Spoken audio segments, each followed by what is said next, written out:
Hey guys, welcome back to the channel. In this tech tutorial video we're going to show you and explain how you can delete all passwords saved in the password manager in the Avast browser. So let us dive into this. Alright guys, navigate to the Avast browser on your device, click into these three dots in the top right, choose settings.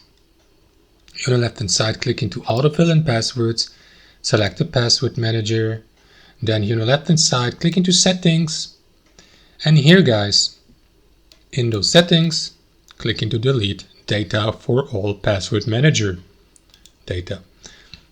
And you will see all saved passwords. Just for the sake of the tutorial, click into delete here, for example.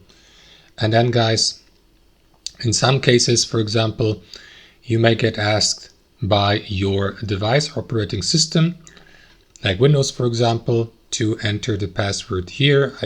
I can show this, of course, for privacy reasons.